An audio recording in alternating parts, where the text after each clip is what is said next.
Hello बच्चों, let's read the question. The question says statement 1 says CO2 diffuses from tissue to alveoli and not in reverse direction.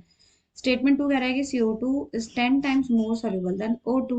अब इसमें हमें question में option में देखना है कि दोनों स्टेटमेंट में से कौन सा करेक्ट है या इनकरेक्ट है। तो क्वेश्चन को सॉल्व करने के लिए जो की कॉन्सेप्ट है वो है CO2 ट्रांसपोर्ट। CO2 transport. अब CO2 की ट्रांसपोर्टेशन की जब हम बात करते हैं तो ट्रांसपोर्ट ऑफ CO2 जो है it occurs from tissues to alveoli of lungs.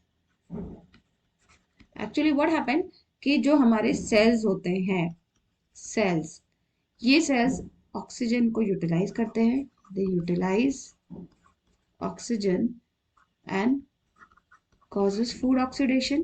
Food oxidation करते हैं सेल के अंदर ऑक्सीजन को यूटिलाइज करके, और फिर उसके बाद they releases CO2 as waste product. ये वेस्ट प्रोडक्ट होता है इनका। अब ये CO2 कौन लेके जाता है? हमारा ब्लड। ना blood transport this CO2 because it is a waste for our body from tissues to alveoli. ये alveoli से लेके जाता है and then to outside environment, और फिर बाहर निकाल देता है। दैट मीन्स ये रिवर्स डायरेक्शन में नहीं आता है। Reverse direction does not followed in case of CO2 transport because CO2 हमारे लिए अच्छा नहीं है। तो CO2 जो है, CO2 हमारी वेन्स कैरी करती हैं। CO2 कैरीज इन वेन्स, क्योंकि वेन्स हमारी किस तरह की ब्लड को कैरी करती है? डीऑक्सीजनेटेड ब्लड को। एंड CO2 का मतलब ही डीऑक्सीजनेटेड ब्लड है। CO2 का मतलब क्या होगा? जिस भी ब्लड में CO2 है that means it is deoxygenated blood. और जो वेन्स है it has valves, V for veins and V for valves होता है टू प्रिवेंट रिवर्स फ्लो। तो ऑब्वियसली CO2 का ट्रांसपोर्ट रिवर्स डायरेक्शन में कभी भी नहीं होगा। सो स्टेटमेंट 1 जो है वो बिल्कुल सही है। स्टेटमेंट 1 जो है it is true.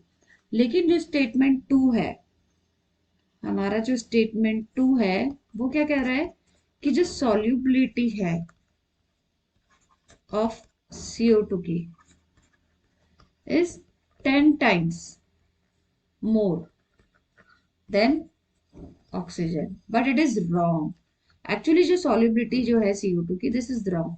Solubility of CO2 is 25 times more. ये 25 टाइम्स ज्यादा होती है, मोर देन ऑक्सीजन।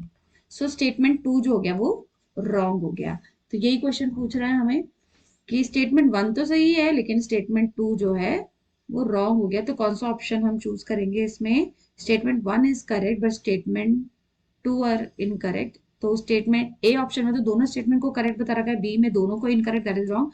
सी में तरह statement 1 is correct and statement 2 is incorrect. So हम सी ऑप्शन को ही मानेंगे सही आंसर। एंड डी में स्टेटमेंट 1 को इनकरेक्ट बता रखा है, that is also wrong. So will go with option answer is C. So I hope you understood well. Best of luck.